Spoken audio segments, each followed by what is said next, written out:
Good morning and welcome. My name is Maureen Scallon-Fahler, President of the Dakota County Regional Chamber of Commerce. The Dakota County Regional Chamber of Commerce is the influential regional voice that champions promotion and improves the business environment, cultivating vibrant regional and local communities. The Chamber unites businesses by influencing public policy, providing networking and professional development opportunities, and encourages economic development. As citizens of this great community, we have the right to cast our vote for individuals that represent our interests. The leaders you elect make the decisions that affect you, your job, healthcare, taxes, economic security, future workforce, and more. Today's Candidates Forum is one way to educate and engage voters. And we are honored to have these candidates with us today running for the Minnesota Congressional District 2, U.S. Representative Angie Craig and Tyler Kistner. Today's format will be opening statements, Q&A, and closing remarks. Candidates are limited to 2 minutes for opening comments and 1 minute for closing remarks. I will hold up a red stop card when your time is up. So please help me welcome candidates U.S. Representative Angie Craig and Tyler Kistner. And we will now start with opening comments, and we will start alphabetically, and we will start with Representative Craig. Angie, the floor is yours. Thank you so much, Maureen, and thank you to the Dakota County Regional Chamber of Commerce for the work you do and the chambers across the 2nd Congressional District. It is an honor to represent this district. You know, I'm a kid who grew up in a trailer park. I am a kid who grew up to a single mom. I helped run 2 manufacturing companies over 20 plus years. I know how lucky I've been. You know, we're 8 months into a global health crisis. Over 210,000 Americans have died. Over 2,100 Minnesotans have died. 1 in 4 businesses are ready to shutter, and our country is more divided than ever. But over the course of my first term in Congress, we've come together every single month in a town hall. Democrats, Republicans, people who don't like Democrats or Republicans, and we've had a civil conversation. That's what we have to get back to in this country again. You know, I focused on lowering the cost of health care in my first term and taking on big pharma. I focused on career skills and technical education. I've supported our family farmers and our small businesses, and that's what I'll keep doing in a second term. You know, my opponent today is going to give you some misleading statistics. He's going to tell you some things, but I have made it a priority to work across the aisle. 2/3 of the bills that I've co-sponsored have been bipartisan. President Trump has signed 2 of my bills into law. That's as many as any member of the Minnesota delegation, Republican or Democrat, and the most among the Minnesota freshman class. It is such an honor to represent this district, and I'm going to keep working to make sure that we rebuild an economy that works for everyone. Thank you. Thank you, Angie. Tyler. Ladies and gentlemen, I appreciate you taking the time out of your schedules to tune into this and be informed and hear from the candidates. And I do want to thank the Dakota County Chamber and Angie Craig for taking the time to help put this on. So I do appreciate that. And I do want to start off by saying what we're hearing and seeing out of DC is not leadership. I know leadership. I've served in this nation's U.S. Marine Corps for 9 years active duty, serving in the elite Marine Special Operations Forces, and I got to lead this nation's finest men and women through the toughest, most chaotic situations. That's leadership.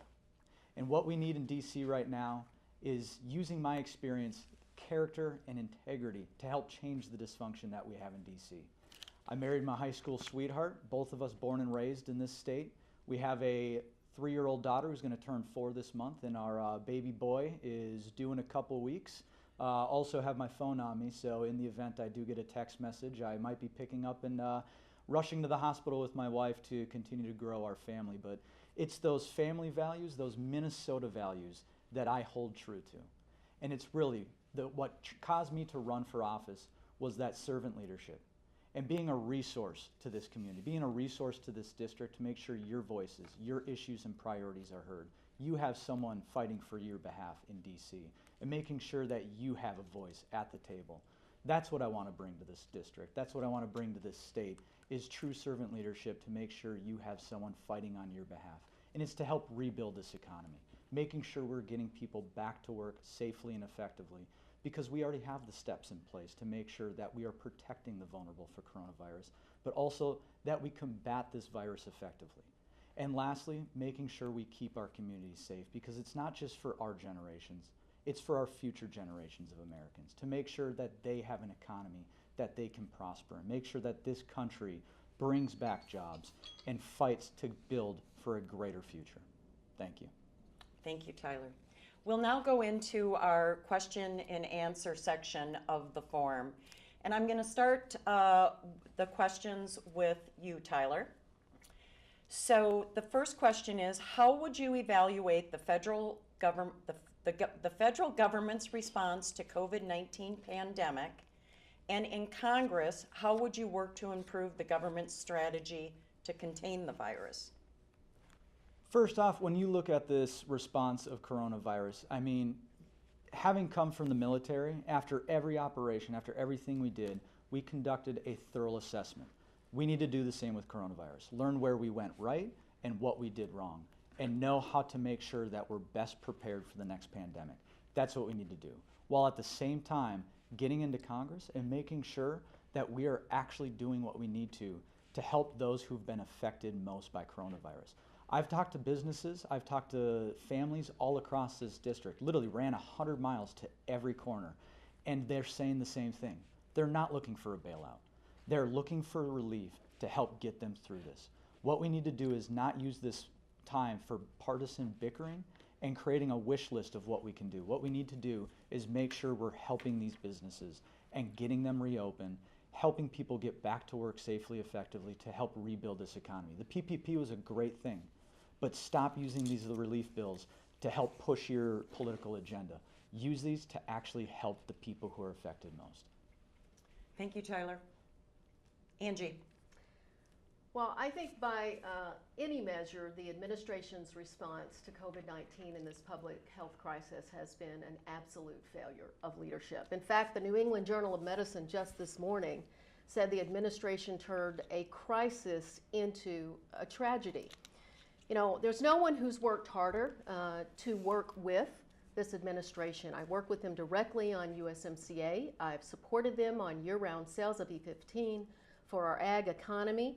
But the lack of federal strategy when it comes to rapid testing, to contact tracing, to isolation early on in this pandemic has led to where we are today. And that is 210,000 Americans are dead. Over 2,100 Minnesotans are dead. There is no world in which my opponent can characterize this administration as successful in dealing with this pandemic.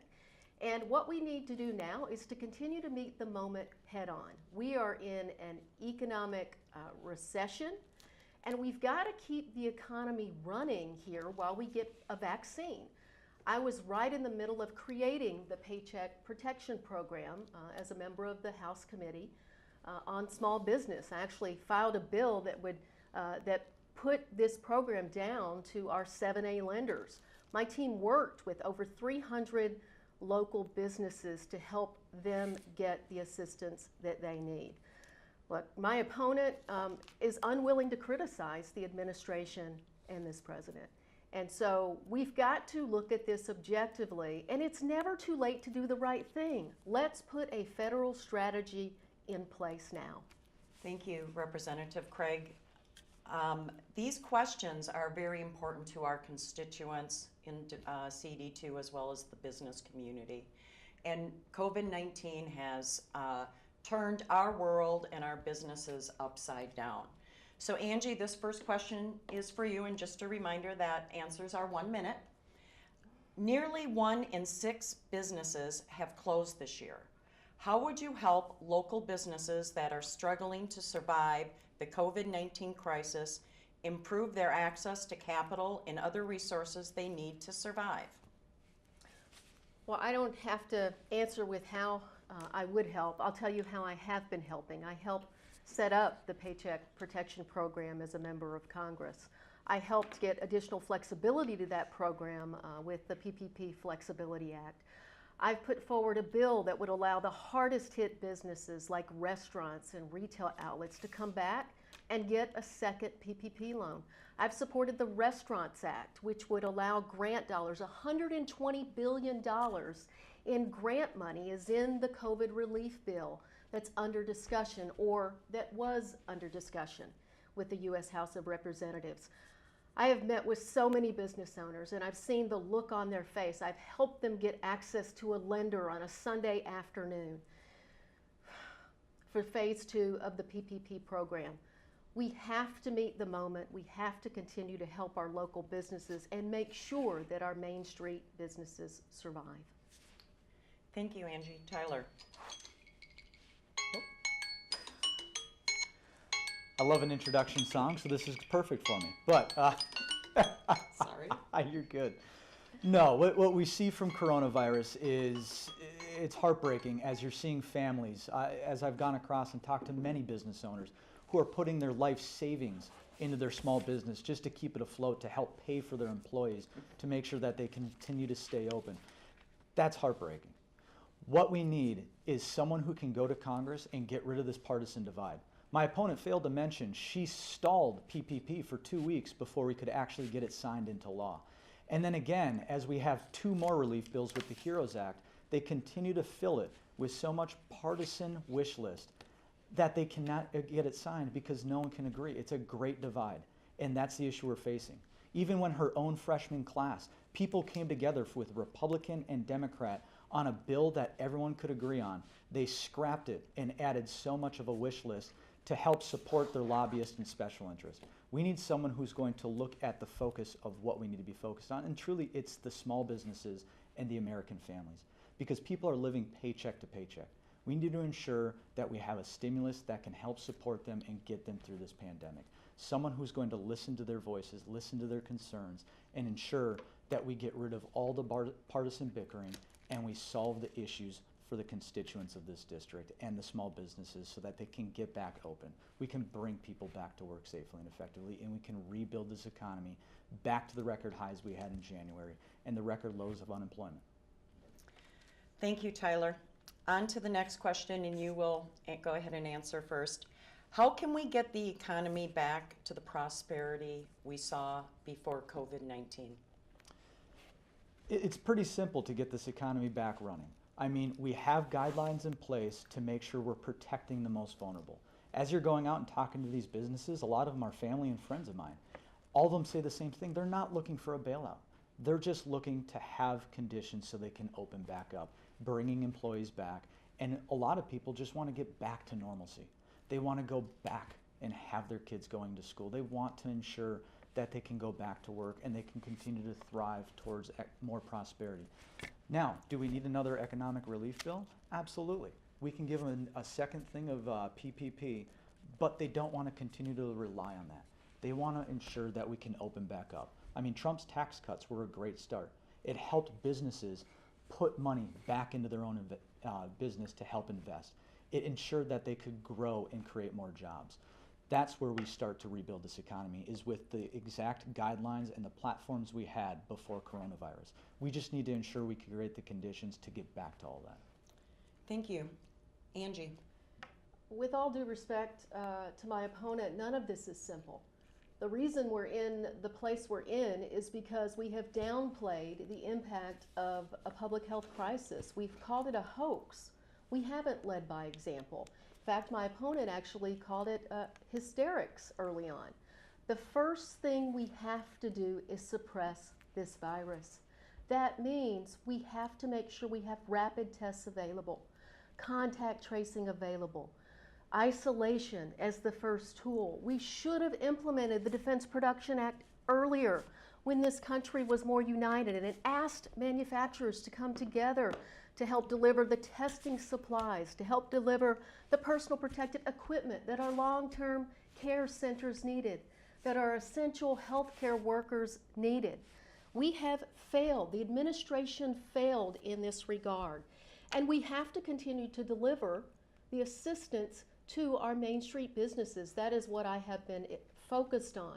Because without a federal strategy, we've left states pitted against states. We've left hospitals pitted against hospitals to get access to personal protective equipment. We need another stimulus bill. We need to continue to help those Main Street businesses. We probably need another round of the Paycheck Protection Program.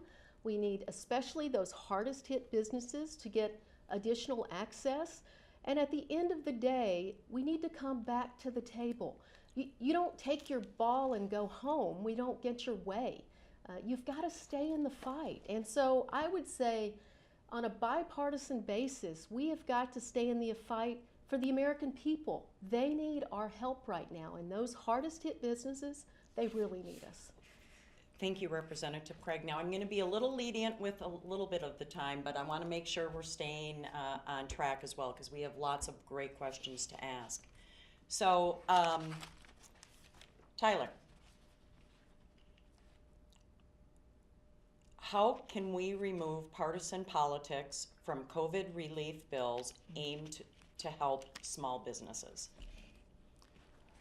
I mean, the way you address this is just with that servant leadership heart and being focused on what actually matters. Because what matters is looking at yourself as being a resource to the people and making sure that they get what they need. If you're really putting them first and foremost, then you're putting service before self and putting people's interest before special interest. That's how you address this effectively, and making sure your focus is on the people who are affected most. It's our small businesses. It's the American families that are wondering, what is going to happen next? Are they going to be able to open back up their businesses? Are they going to be able to go back to work? You have to bring civility to the conversation. You have to bring both parties. You can't just address this with Republican or Democrat. You have to unite. You have to come together. In my experience, having served in this nation's military, I brought people from different backgrounds, cultures, and viewpoints and united towards a common purpose, a common mission, and something that we strive to succeed together. That's how you do it. You get rid of everything and you look at what needs to be done and how can we best address this. I mean, we had that with this last relief bill when both Republican and Democrat came together and addressed it and brought something to the table that Nancy Pelosi, my opponent, voted against. And then they put a wish list together. And now we have President Trump coming out and saying, give me a straight relief bill to give to the people with no strings attached and I'll sign it right away. And yet nothing has been done about it. Thank you, Tyler. Angie. Well, I actually agree with my opponent on this. I think we absolutely need to get to bipartisanship in this country again, and that's exactly what I've been doing in my first term in Congress. As I said, nearly 80% of the bills that I've written or co-sponsored have had bipartisan support. And it was only week before last in Washington that a group of 25 Democrats and Republicans put forward a framework for what could be a next COVID relief bill. I said we should turn that framework into legislation. I have been willing to support relief for the American people, but sadly, what isn't in some of the negotiations is the desperate relief we need at state and local governments. When you think about our first responders, our firefighters, our EMS workers, our healthcare workers, they have been left out by the GOP in this negotiation. And I agree, it shouldn't be political. There's not been a COVID relief bill that I voted against that's been brought to the U.S. House floor, and there's not been a perfect bill that I voted for. You know, I think that we can't let perfect be the enemy of good, and we know that these are challenging times, and we're going to get part of what what we want out of these bills. Some of the things that are in them we may not 100% agree with, but that's what it looks like when you're compromising and when you don't compromise your values, because what you can't do is compromise your values. Thank you, Angie. On to the next question. And there are several things that COVID-19 has done to our community, especially in CD2. And broadband and access to broadband and internet is one. So the next question, and Angie, you are up on this one. The COVID-19 crisis has once again illustrated the importance of Congress acting to address broadband needs, particularly in rural communities. If elected, how would you support efforts to expand rural broadband access in this country? Well, thank you. It's a great question, and certainly the COVID-19 pandemic has laid bare the inequities and the necessity of high-speed internet all over this country, particularly when it comes to access to remote health care and to education. You know, I serve on the House Task Force on Broadband. I serve on the Transportation and Infrastructure Committee, and I have supported a $100 billion investment in broadband across this nation as a matter of vote. I also serve on the House Committee on Agriculture. Our ag economies depend on access to high-speed internet. So, you know, if anything from a change in structure perspective happens, we need to make sure that we're investing in the infrastructure of broadband moving forward. And, you know, I have to say, I was optimistic when I came into the Congress that the President, the administration, was going to work with us on putting forward a very substantial transportation and infrastructure bill that would include substantial investment in broadband. I've been there 2 years, and the administration's been there 4, and we still have not seen any investment. So we're still waiting. I'm willing to work with the administration and this president on a COVID relief bill right now. I'm willing to work with the president and this administration on a transportation and infrastructure bill that includes broadband. Thank you, Angie. Tyler. Infrastructure is crucial to helping rebuild this economy and help us continue to push towards the next generation. And this is something that is not Republican, it's not Democrat. This is just American, and this is something you need to continue to work for. We need greater infrastructure, and we need to get greater broadband all the way down in the southern part of this district with the farmers in the rural part. And I mean, COVID highlighted the importance of that when people had to start working remotely and they couldn't get that great of connection on rural broadband. That's something that I heard from a lot of the constituents as I've been around. And farmers, as they're having a greater need of technology to continue to prosper in the ag community, they need rural broadband down there as well, but also roads, bridges, and they need to continue to build that so our economy continues to grow and build. This is something that you have to fight for. This is a top priority of the Congress to get done and work with the administration, whether it's Trump or Biden. It doesn't matter. This is something you need to get done for Minnesota, for this district, for America. And that's something that I will continue to fight for. What my opponent failed to mention about her bill, though, is this is just a greater part of the Green New Deal that she's pushing, where they want to completely revamp and redo all the infrastructure in this country. We need to look at what's going to be best and what technology is going to be best for our infrastructure and make sure that we get rural broadband, make sure that we get the roads and bridges to help bring back a greater economy. Thank you, Tyler. So another important issue that has been brought to our chamber's attention, as well as hearing it just throughout the state of Minnesota and our country, is health care. So we have a few questions now that I'll be moving to on health care. So Tyler, you're up. The rising cost and increasing inaccessibility of health insurance is driving many Minnesota families to go without. What would you do in Congress to improve our health care system and make care more affordable for the hardworking Minnesotans? Coronavirus highlighted the importance of American health, and that is something that needs to be a top issue and a top priority, is making sure we're looking out for the health and safety of our entire country, especially the 2nd Congressional District.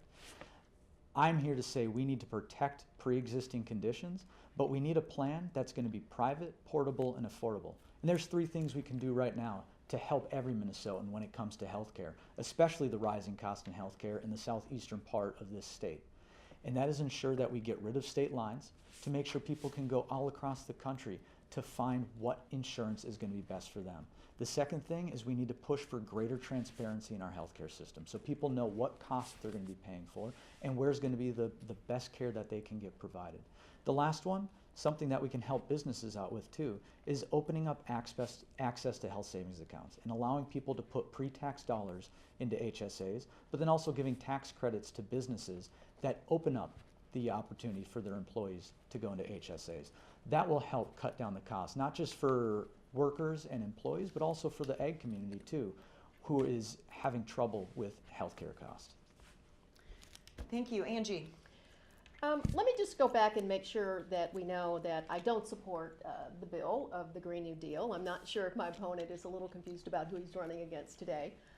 But healthcare is absolutely my top priority in this district. It has been from day one. I've written or co-sponsored over 100 bills dealing with healthcare. I ran the self-insured health plan for a global Fortune 500 company before I came to Congress. And I took a Republican idea to Congress, the idea of reinsurance, which was a Minnesota Republican idea to drive down the cost of health insurance in the individual marketplace. I've co-sponsored a bill that would introduce a public option to buy into Medicare in this country, completely of your own choice to compete with the large health insurance companies. I've supported bills that would take on big pharma, would allow Medicare to finally negotiate drug prices, as well as some in the private sector. And I can tell you the hardest thing I had to control in healthcare in the business that I helped run was the cost of specialty drugs and compound drugs. And we've got to take a look at the patent exclusivity we give to these drugs because it is locking out generic competition. And it's a little amusing to hear my opponent say the same old, tired, worn out idea that my former opponent in the 2nd District said about buying insurance across state lines. We all know that healthcare is provided state by state. So if you buy a plan from Alabama, what are you going to do? Drive down to Alabama to see your primary care physician? And finally, I'll just end on this. We need to have a conversation about protecting pre-existing conditions in this country because the administration is literally arguing on November 10th this year to eliminate pre-existing conditions for the 2nd District. Thank you, Angie. So that's a great lead-in for the next question. Just 1 week after the election, the Supreme Court will hear a challenge to the Affordable Care Act. If that law is overturned, what is your plan to replace it?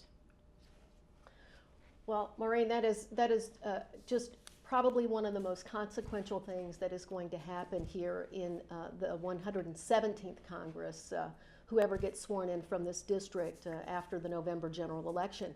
And that is if the Supreme Court, and it's being argued on November 10th of this year, and of course the administration is asking for a full repeal of the Affordable Care Act.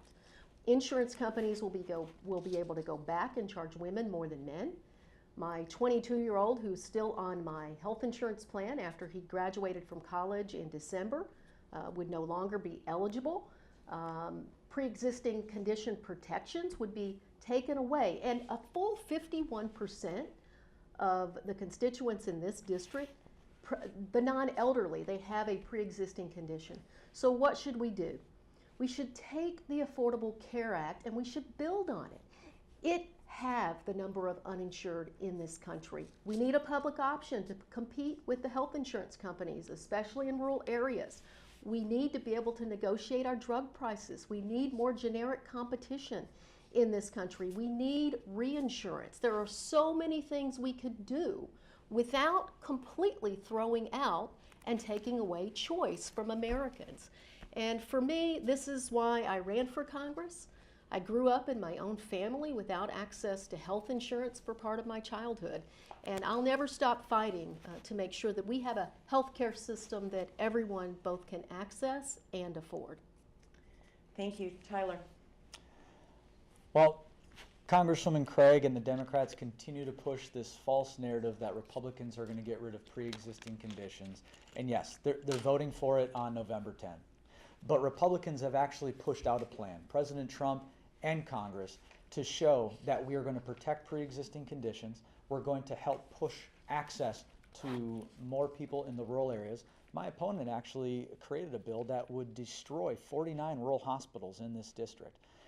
And then to include, the Republicans are going to ensure not only are we protecting pre-existing conditions, but that we're going to have a health care plan that cuts back on cost, bring back the pharmaceutical companies here into this country so they're created here to help address the supply chain issues that we're having, and then also continue to push for greater industry in the healthcare back in this country so that we're driving down the cost and it's created here so we don't have to deal with what we did when we had coronavirus, where we didn't have the stockpiles because everything was overseas. Bring it back, help drive down costs, but then also make sure that we're pushing for a plan that is going to be private, not the public option. That's going to remove patient-centered care, it's going to remove your choice, and it's going to be on a government dictated cost. Thank you, Tyler. So I'm going to kind of elaborate on this just because this is such an important conversation that we're having. So Angie, I would like you to respond a little bit more regarding this question, and if you could make some comments regarding what Tyler has said, and then Tyler, I will give you the opportunity. And the reason is affordable health care is critical to our residents and to the United States. So hence, I'm the moderator, so I can change it up a bit. So Representative Craig, the floor is yours.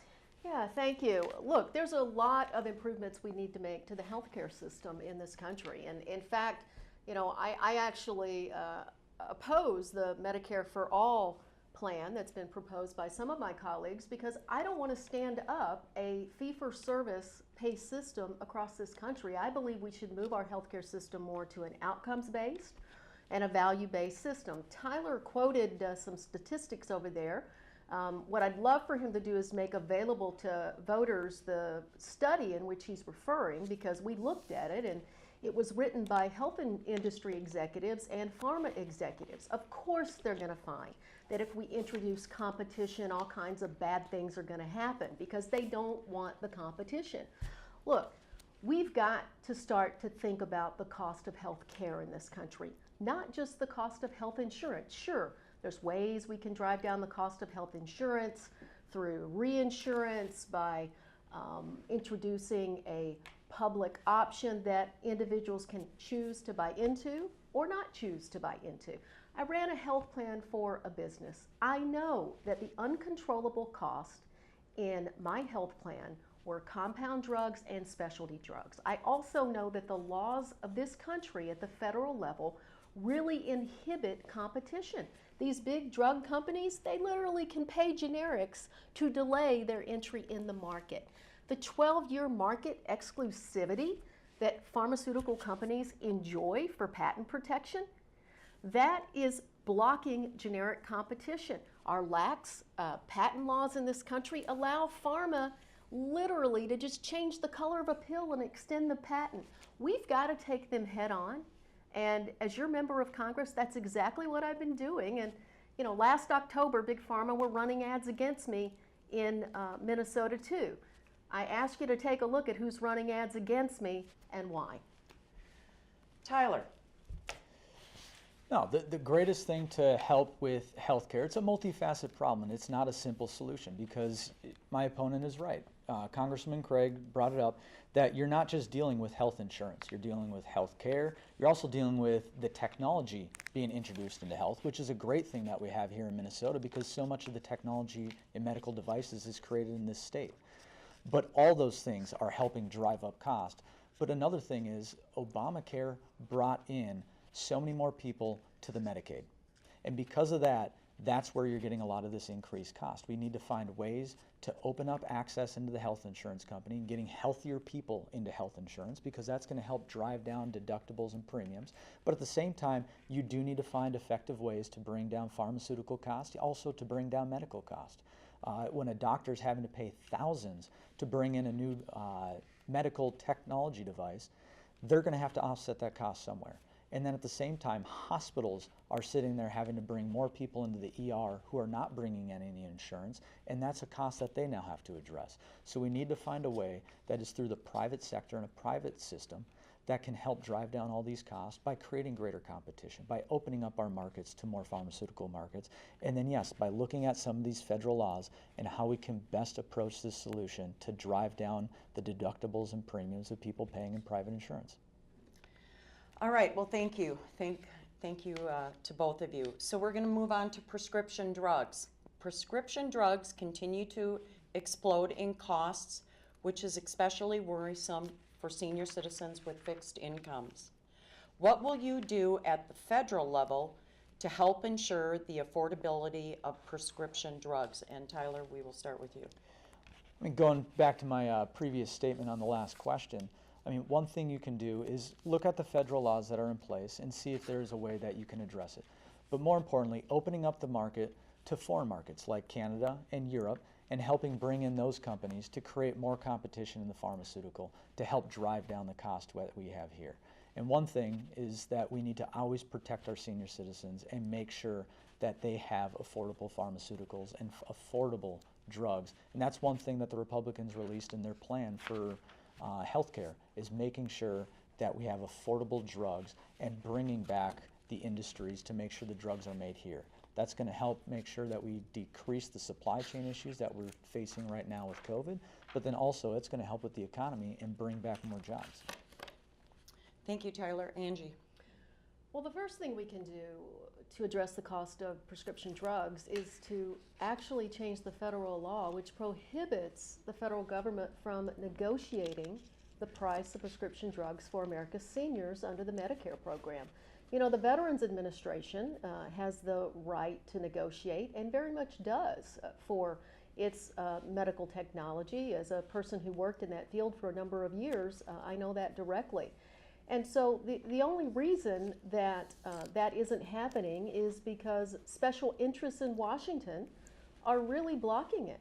When you think about some of the sweeping campaign finance reforms that the House of Representatives passed this past session, and I supported, you know, things like preventing dark money in politics, sweeping campaign finance transparency disclosure. The special interests are running Washington. And so when I've stood up to those, you know, I filed a bill called the Humble Act. The Humble Act would prohibit any member of Congress, after serving their constituents, from serving as a lobbyist to our nation. The Humble Act would prevent members of Congress from owning individual stocks. And we've seen during this pandemic that several senators have absolutely violated the law as they have sought to profit off a public health crisis. So there's a lot we can do. I've outlined specialty and compound drugs, and I believe my 22 years experience working in healthcare put me in a great position to continue fighting this fight for the people of Minnesota. Thank you, Angie. Now we're going to move on to one of a subject that's very important to me and our chamber as well, is transportation. And for both of you, the chamber, conducted a thorough study of transit and how to improve transit within and throughout Dakota County. But these questions, of course, are tied into the federal level as well. So essential workers continue to use transit to get to essential jobs, and many others, including our senior citizens, to use transit to go about their daily lives. But transit agencies, including those in CD2, are facing funding cliffs. So my first question, and Angie, you will start on this, is the U.S. House of Representatives is proposing to include $32 billion in supporting these agencies. What would you support that funding? Well, thank you so much, Maureen. This is just a critical topic to the 2nd District, and it's why that I asked to serve on the Transportation and Infrastructure Committee of the U.S. House. It's why I'm working with each of my local counties and communities to define what are their highest priorities. This is also a place in the Congress where we actually have strong bipartisan support. We have passed out a committee in Transportation and Infrastructure and through the U.S. House, the Invest in America Act. This would provide additional funding for our highways and our roads and our bridges, places like, US 169 in Jordan, areas like Highway 13 there at the Port of Savage, and Lake Sturgeon Road out in Red Wing. My priority, and the answer to your question is, Maureen, yes, I support transportation and infrastructure funding as you've outlined. My priority will be to continue to fight for those local projects as I have as a member of Congress, as well as for our rural communities. It's often overlooked, the investment we need to make in safety in rural areas of the 2nd District. And so I've made sure to keep that as a top priority as the representative for this district. Thank you, Angie. Tyler. Yeah, and let me start by going back to my opponent, Congresswoman Angie Craig's previous comments on special interest and lobbyists. It's hard to believe she's fighting against them when almost 40% of her campaign cash comes from special interest and lobbyists. Almost sounds like you're putting the special interest over the people's interest. And then when you get into transportation, yes, this is a district where people are commuting into the cities. And I mean, coronavirus has caused a little bit of a hamper on that one.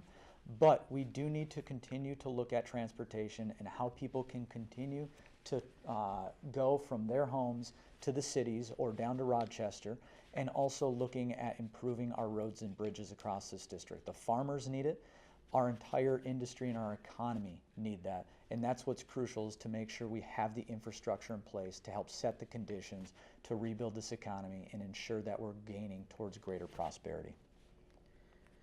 All right, Tyler, we will start with you. Building and operating transit, like roads, has always been a partnership between the federal, state, and local governments.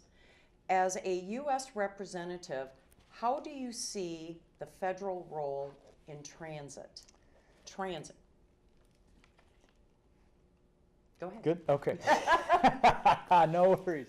No, this should be a strong relationship and a team effort, because in the Constitution, the federal government is mandated to ensure that we're helping create infrastructure to support the growth of the economy. And that is one thing that I will continue to do, is ensure I'm working with local and state officials to help this district and help the infrastructure and getting the funding they need in order to do that. It's a top priority, and it's something that you hear from every constituent across this district, whether they're a small business owner or their families who are continuing to try to drive around everywhere. This is something that we need to continue to fight for and continue to work together with to make sure federal government is helping with the funding to give to the states so that we can build a greater infrastructure to help the economy. Thank you, Tyler. All right, Angie.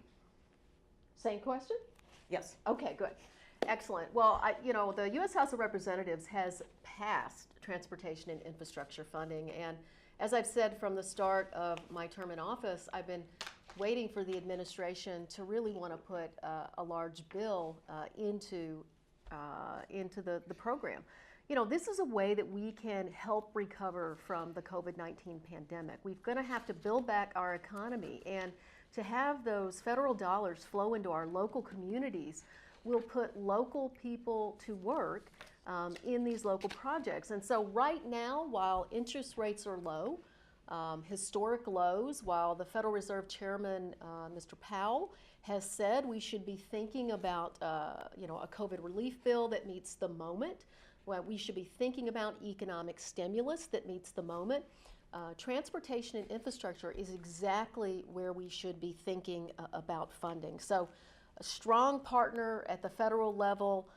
We've built those relationships at the local levels. As a member of Congress, I don't go to Congress and say, this is what I think the projects we should fund should be. I go to my counties and I say, what are your top projects? And that's what I'm going to be an advocate for. And as a member of Congress, that's exactly what I will continue to do. Thank you, Angie. So as I had mentioned, the Dakota County Regional Chamber of Commerce has invested a lot of resources and time and effort to improve transit throughout Dakota County. As I say, we do a great job exporting our people out of Dakota County into Minneapolis and St. Paul. So I really need some help to ensure that we're able to take care of the constituents in CD2 and throughout the state of Minnesota. So I'm going to ask each of you, do I have your commitment that you will do what you can to work with me in the DCR Chamber of Commerce to help and improve transit in CD2? Congressman? Well, Woman? I will continue to do that work directly, Maureen, on behalf of every single community in the 2nd Congressional District. You know, my experience in the private sector was that when public transportation and infrastructure projects are completed, that private sector growth follows. And so, you know, I think about this district and I think about, you know, a new interchange there at Elko New Market. I think about the opportunity for private sector growth and if we invest in that area. You know, that's how I have worked as a first-term member of Congress, and I hope that my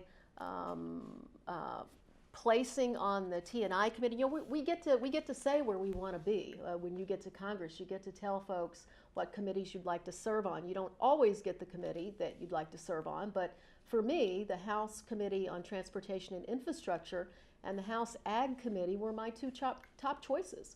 And then I also was waived on to the House Committee on Small Business because I believe so fundamentally that we have to build and support Main Street businesses around our congressional district and throughout Minnesota.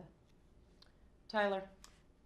Maureen, I can promise you, and I can promise the constituents of this district, that I will always put your issues and priorities first. I'm here to represent this district. I am only one of 700,000, and that is why I always need to have you at the table. I always need to be engaging and making sure we're having that conversation, because that's the only way you can represent, is ensuring that you're taking the voices, you're taking the issues and priorities of this district and bringing them to DC to be an advocate on their behalf, making sure everyone has a voice at the table. And I will always be a strong advocate for this district, fighting for what we need most here to ensure not only our small businesses, but also the Minnesota families in this district have what they need to continue to get money in their pocket, to continue to grow this economy and bring prosperity, not just for our generation, but it's for future generations.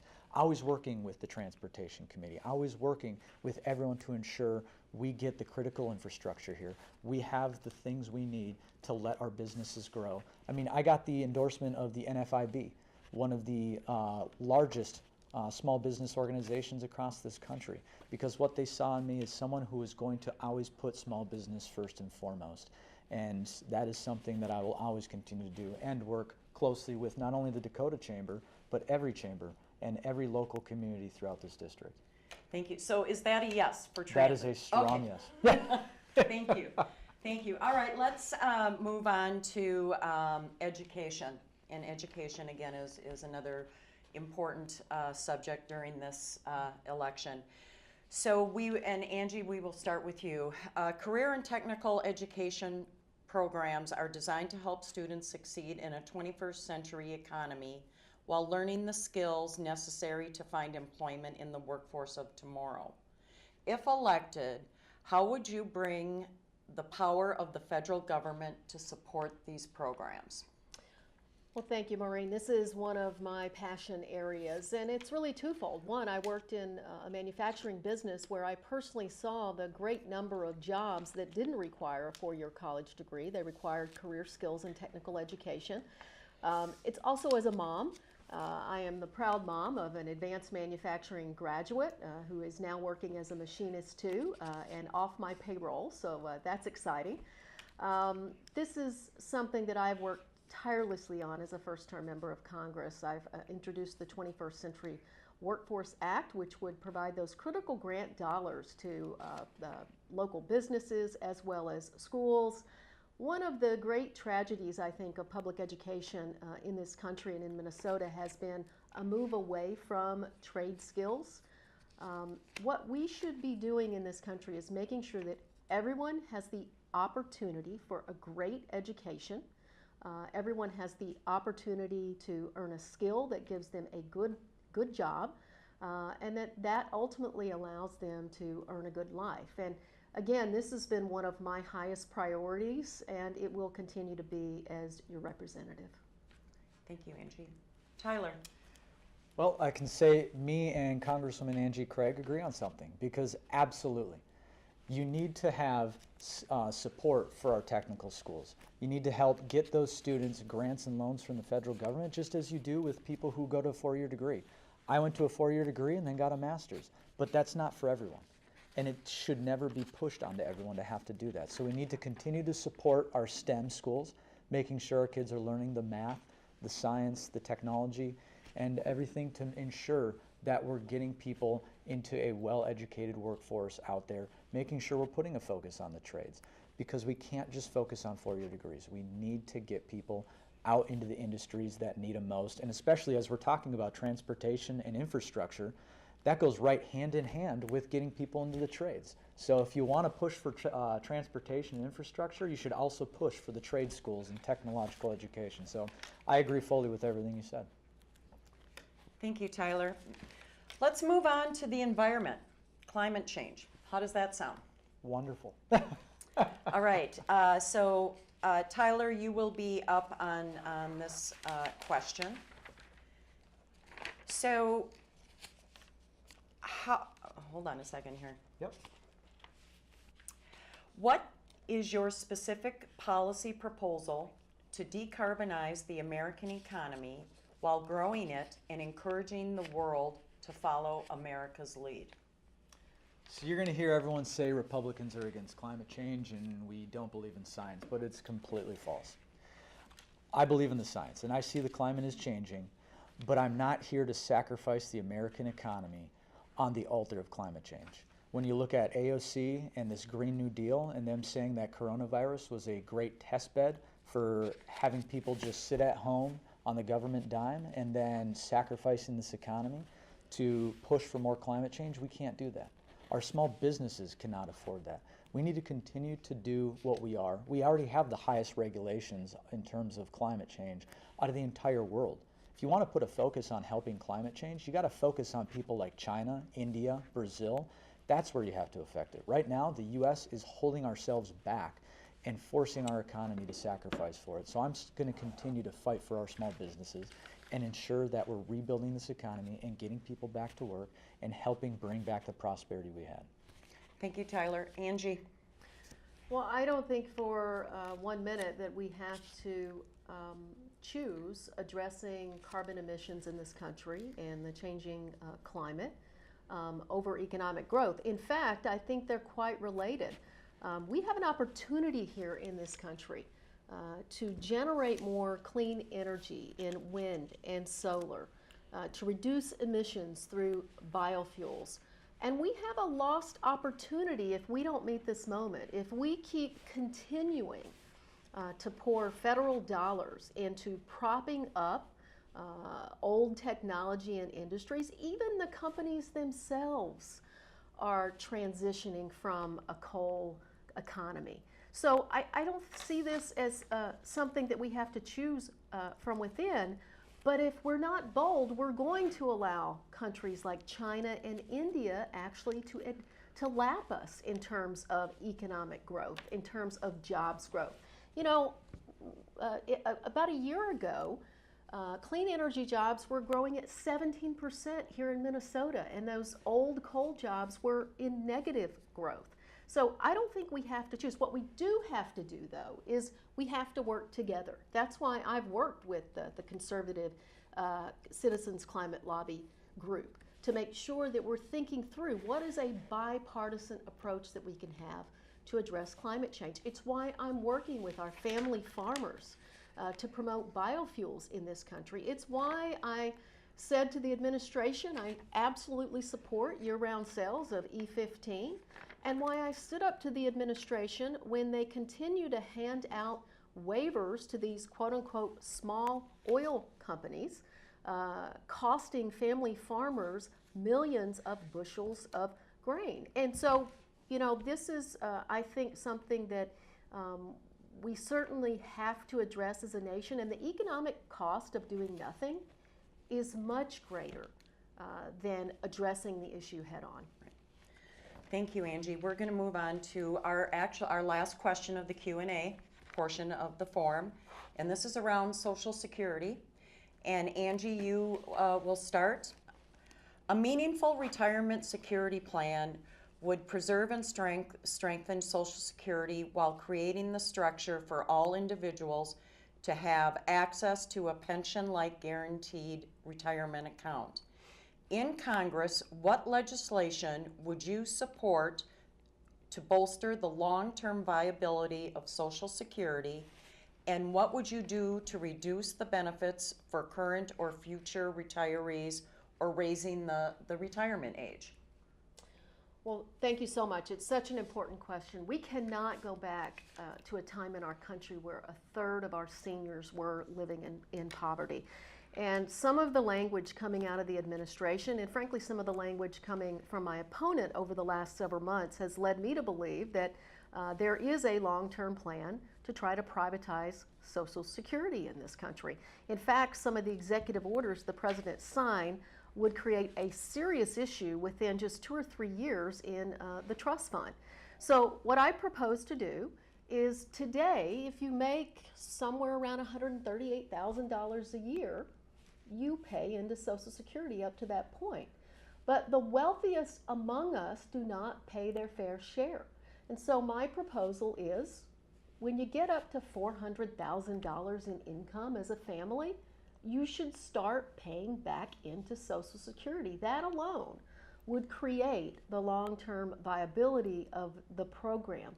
And I would not support making any cuts to Social Security. I would not support making any cuts to Medicare.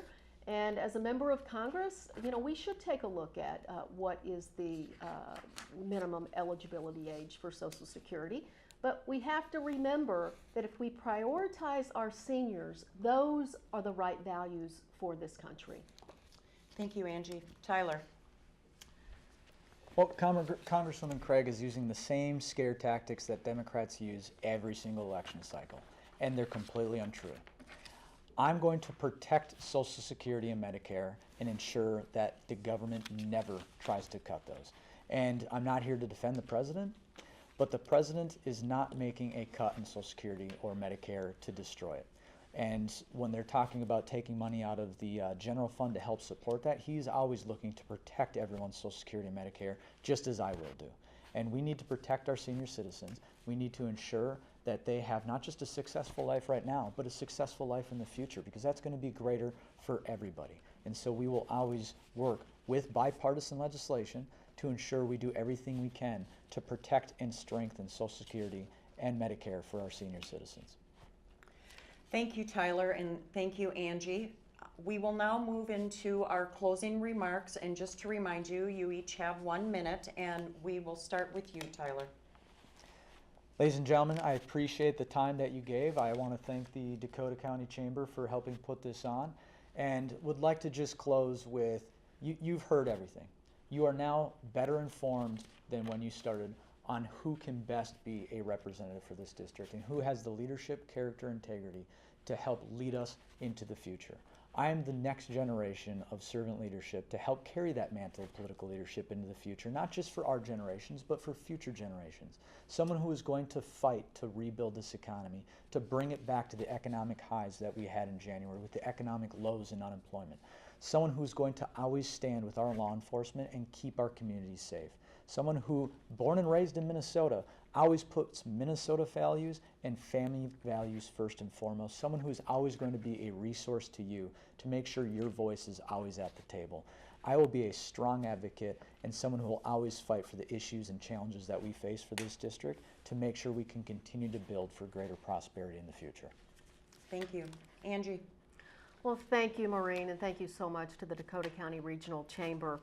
You know, I am incredibly proud to be endorsed in my reelection by the U.S. Chamber of Commerce. And the reason I was endorsed is for my work on USMCA and being a pro-trade Democrat, and for my bipartisan support. It's really hard to take my opponent's comments about not defending the president seriously because my opponent has said that he supports the president 99% of the time. I have worked with this president when he's right. I have stood up to the administration when I believed that it was not the right thing for the 2nd Congressional District. That is what I intend to do as a member of Congress in representing this district. I'm happy to reapply for my job, and I would ask every single constituent to vote up and down the ballot here on the November general election. Thank you. Thank you. Well, on behalf of the Dakota County Regional Chamber of Commerce, my thanks to each of the candidates for taking the time to share a bit more about themselves and their views on issues important to the business community and the residents in CD2. Thank you to Eagan TV and our viewers. We hope you feel a bit more educated on the issues and engage in the process. I'd like to thank our sponsor for today's candidate forum, Velocity Public Affairs. Velocity Public Affairs is a full-service public affairs company that helps clients strategically address and manage public affairs challenges and opportunities. And finally, please remember to vote on November 3rd. It is so important that everybody goes out and casts their vote. Thank you and have a great day, and thank you, Tyler, and thank you, Angie, for joining us this morning. Have a great day.